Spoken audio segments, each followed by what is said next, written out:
Hi, welcome to my show, Olio. My name is Susan Rushton, and as always, of course it's been a year, as always I need to explain what Olio means. One definition is that Olio is short for olla podrida, which is Spanish for rotten pot or rotten bowl, which I just get such a kick out of. Olio it has everything in the world in it.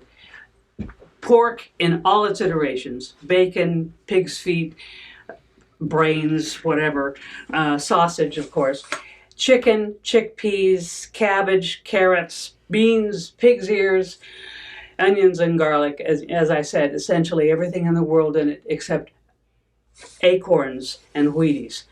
That's one definition. Another definition is that Olio is what comes in between the acts of a melodrama. So you might have somebody juggling, you might have somebody singing, you might have somebody doing a skit. None of it has anything to do with anything else in the Olio, and none of it has anything to do with the melodrama.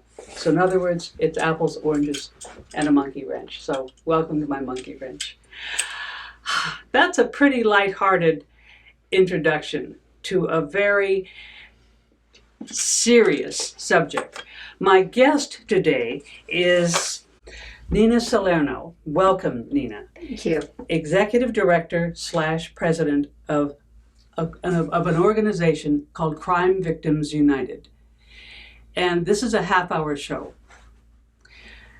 If you are a crime victim or know a crime victim, after 911, contact crimevictimsunited.com, and that is, we could probably just stop right there. But I want you to meet Nina Salerno. Nina, welcome. I'm happy to have you as my guest. And I'm very honored to be here. So well, thank good. you. Thank you. So what is Crime Victims United? How did it start? Crime Victims United is a very unique organization. In fact, it's the only kind in the state and in the nation where we serve all victims of crime. It's not a support group. We are more a group.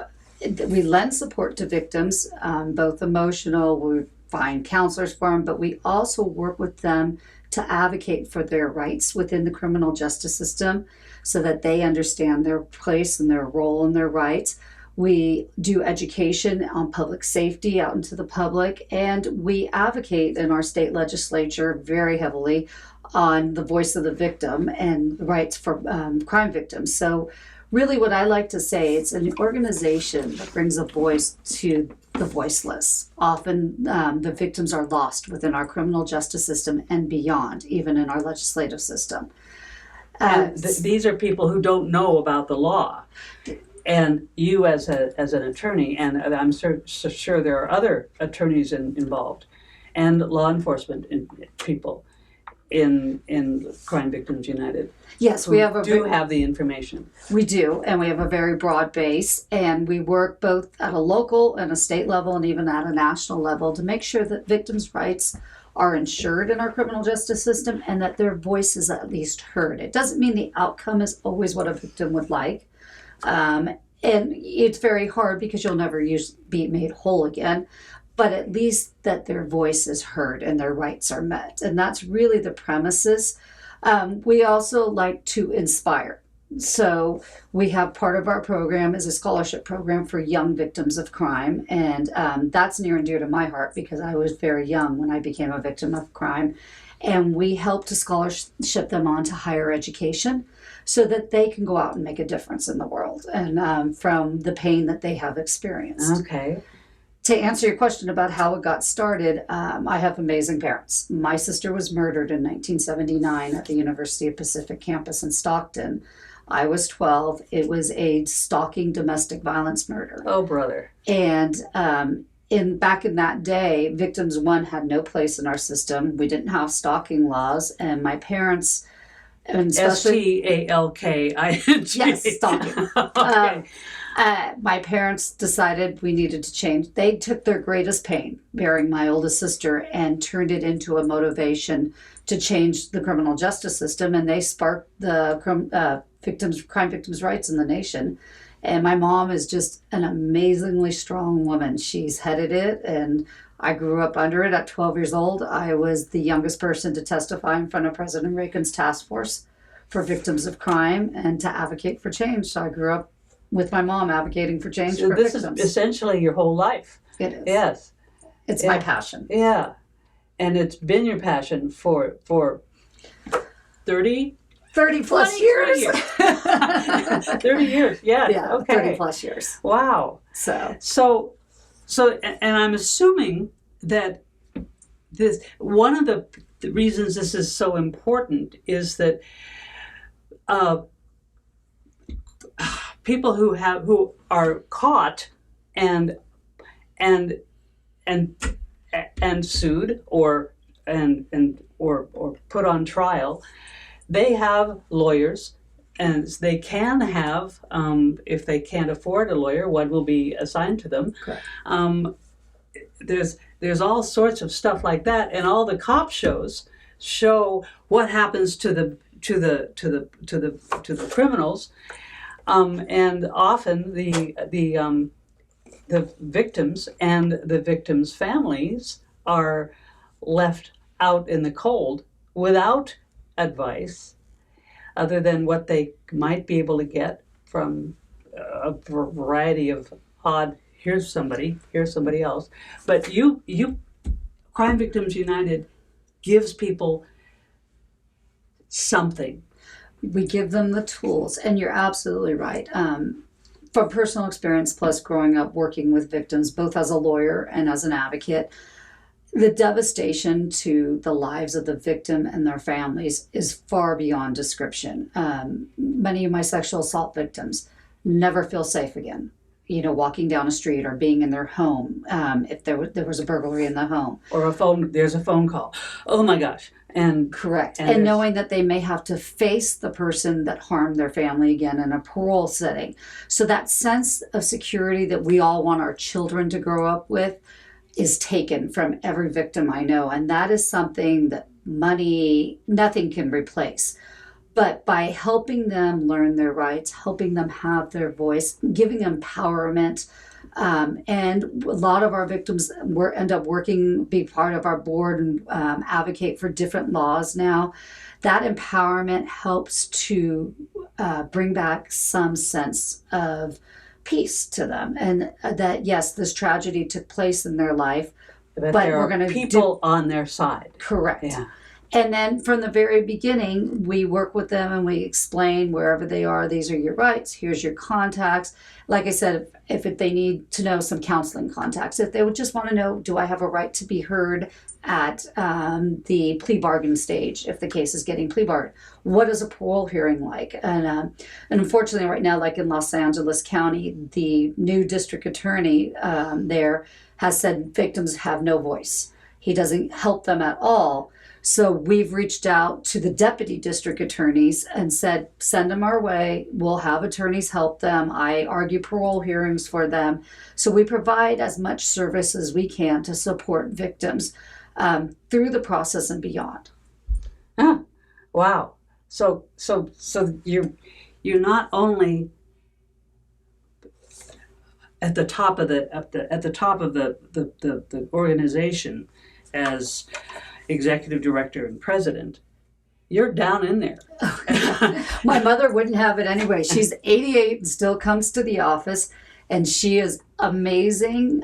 She is a force to be reckoned with in the political world, but she is amazing. She picks up that call, and if it's a grieving mother or father, we all remember the Polly Klaas case, and I remember my mom picking up the phone and calling Mark. She didn't know who he was, extending, this is who I am, how can I help? And her and Mark are the best of friends.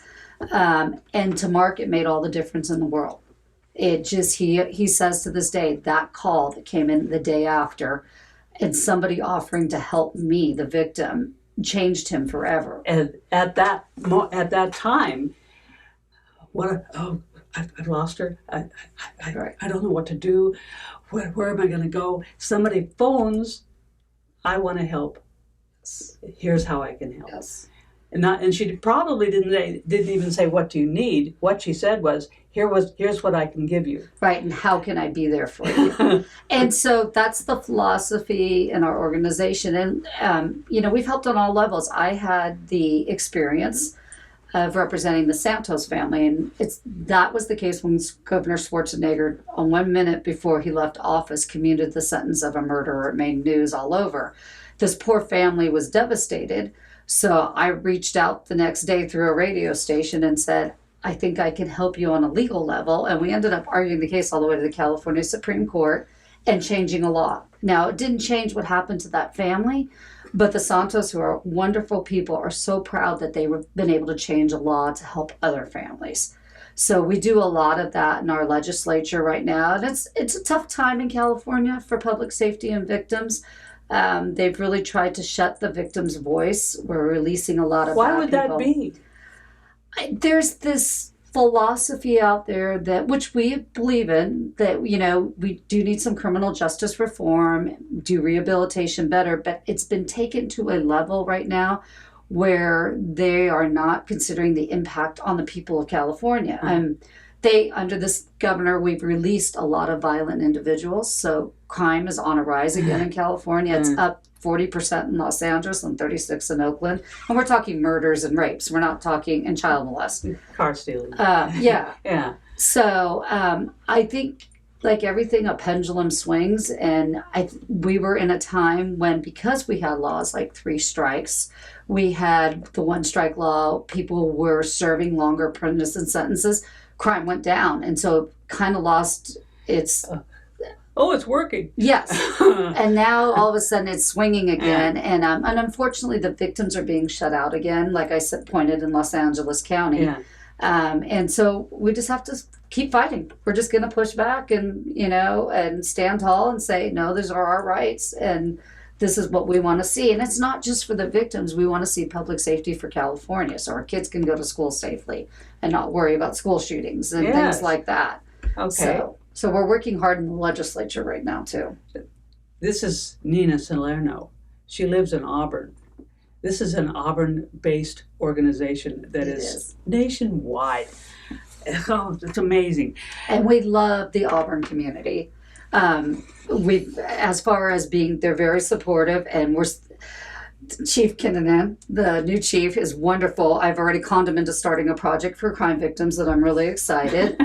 We're going to do a drive between Thanksgiving and December where we're going to collect things like toiletries. Excuse me. Thanksgiving in December of this year, This coming or year. In general? Okay. We'll start it this year and we'll probably keep it going. Okay. The idea is we are going to inform both adult and children kits that the officers will keep in the back of their car, so when they arrive on scene of a crime, they can hand a kit to the victims. And it'll include, because often if you think domestic abuse, somebody has to leave their home all of a sudden. Yeah. They don't have their toiletries. They don't have a blanket if it's a sexual assault victim. They don't have a teddy bear for the child that's been harmed. Mm-hmm. So they'll have these kits in the back of their car that they'll be able to hand to the victim. It'll also have our information and say, please call. We'll help you through the rest of it. So again, it's just a little bit of comfort for that victim right at that moment. Yeah. And Auburn PD is so excited about it, and we are so excited to join forces with them. Great. Yeah. Great. So- That's wonderful. And in fact, Rockland just reached out to us and said, okay, after you start in Auburn,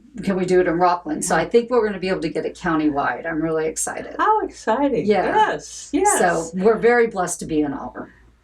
I guess. Yes, I agree. I would never argue with you. No, I love Auburn. Now, before we got started, my director / general manager asked you if Crime Victims United had been dealing with stand-up placer, and you said yes. Yes, we worked with all the local organizations.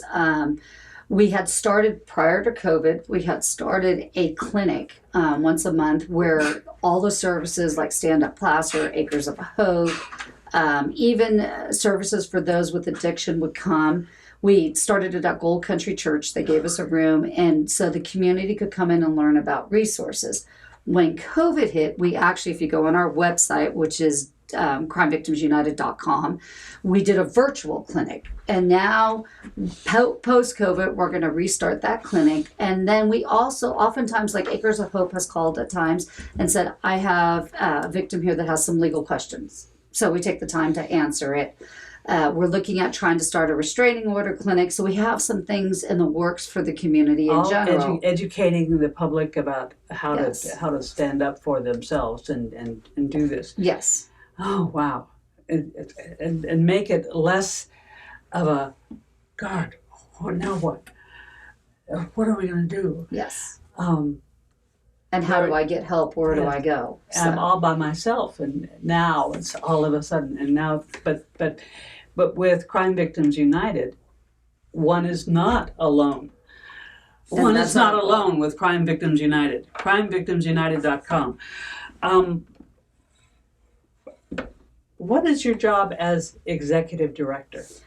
What is it? My job as elected we have, executive director. it's everything. I Yeah. mean, I serve answering legal questions because I am an attorney. I right now monitor all the legislation, so I alert the board when there's legislation going through that'll affect victims of crime or public safety. And here's a perfect example. Right now, they're trying to put a bill through that would take robbery. So somebody's stealing your purse off your arm and you fall. Would now be a misdemeanor crime versus a felony. Well, we've seen the attack, especially on the Asian population lately. They're trying to make all those misdemeanors. So we put out an alert. We're doing letters. We coordinate testimony. I do all that as to why this would not be a good thing for Californians. It's going to make more victims, you know. And so we have that component. I also work very high. I think many people in the community know Cheryl Peterson. She was kind of Yes. my right arm. I stole her from ARD. We have our big fundraiser come up, which is the All American Rib Cook-Off. And that's Saturday, August 28th, 29th, whatever that date is, at ARD. And so we're working to put that together. And 2021. 2021. It's a great event. We have 20 teams compete, and all the money raised from that goes to our scholarship fund. Plus, we pick 2 or 3 other charities in the Auburn community, and we give donations to them as well to help with assisting for things that they may need. So as executive director / president, kind of that general, you do everything. And whatever my mother Yeah. tells me to do on top of it. Yes, So- yes. Yeah, I was a manager once, and before I was a manager, I kept looking for my manager. What does this guy do? And then I became a manager, and I realized, dang, he does everything. So- that's what I was doing. But Yeah. again, I love it. So it's my passion. Yes. Now, can you tell me what effects you've seen in the community or in the system, legal system, as a result of Crime Victims United? There's been a multiple effects and multi-layers. On the legislative, the more political level, we've been able to change laws that have helped victims. In 2009, Crime Victims United ran the campaign for what was known as Marsy's Law, which was a landmark constitutional amendment that the voters of California passed that gave victims enumerated rights in our criminal justice system that hadn't been there. So we've seen changes on that level. And on the personal level, on the one-on-one, it is just such an individual change to see like you said, not only the confusion, the fear, just to see the sense of peace that can come to some victims when they just have a place that they can talk. You know, sometimes it's just simply, I just need to talk, or like you said, where can I go for resources, and helping them there and explaining different things. So it kind of is that bandwidth of change from personal to all the way up to the political levels. Yeah. So- Okay. Who was Marcy? Marcy's mom was a board member. Her name was Marcella Leach. And about 4 years after my sister was murdered, Marcy was murdered by a boyfriend as well. And he went to her home. She was a special education teacher, and shot her because she broke up with him. And so it was this trunk of women that started Crime Victims United. My mom put it together, and she became very close with Doris Tate, who was the mother of Sharon Tate. And in fact, this is an interesting story. When my mom reached out to Doris, Doris wouldn't leave her home. because she was so paralyzed with grief and fear. So my mom went to her and eventually got her out of her home and then met with Marcella. And the three of them started advocating in the legislature together and started moving things.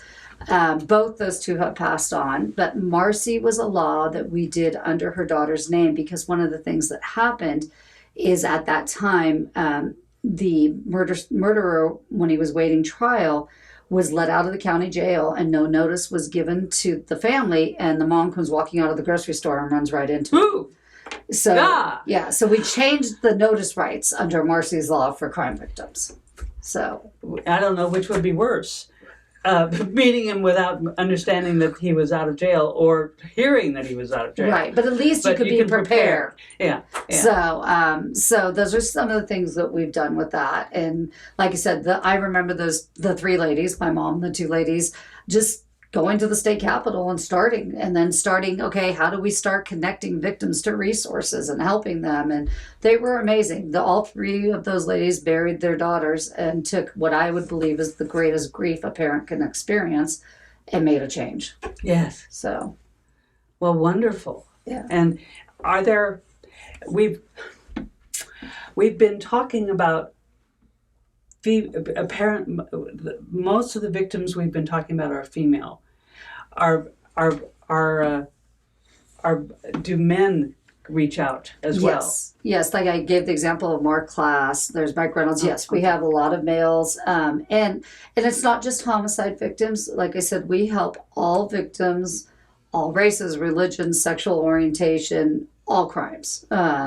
So whether it's a sexual assault, a domestic abuse, a homicide, a burglary, which is a very unnerving. People don't realize that a burglary, even if you're not present when your home is burglarized, it's very unnerving. Yes. Because your home's supposed to be your safe Yes. place, and now somebody's come in it, and you don't feel safe again. Mm-hmm. So we help everyone. Yes. What advice do you have for a victim? I think advice-wise is step back, take time for yourself. Because it's very easy to say, I need to take care of my children. I need to take care of my elderly parents, anybody else that's been evicted, but we forget to take care of ourselves. Uh-huh. So find some self-care, which is very important. Find answers, because there's power in knowledge. And I think that's where sometimes victims feel so not empowered because they don't have knowledge. It's just Right. so big. It's so overwhelming. Yeah. So take some time, make the reaches, call us. Our phone number is 530-885-9544, or reach out to the website, crimevictimsunited.com, and, just get some answers. And then from there, you can sort through how you want to handle things. But having the knowledge is so important, and I believe so empowering.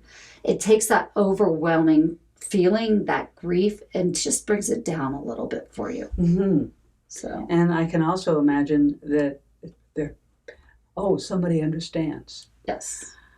Because you feel very, very alone when you're Yeah. a victim of crime. You feel like, I remember being a child and going to school after my sister was murdered and having this feeling like everybody stayed away from me and it's nobody's fault. Nobody knew what to do or say. Oh, yeah. So it is a very lonely. Unfortunately, a lot of victims then turn to like self-medication, especially a lot of young victims I've seen become involved in addiction because they're dealing with their pain.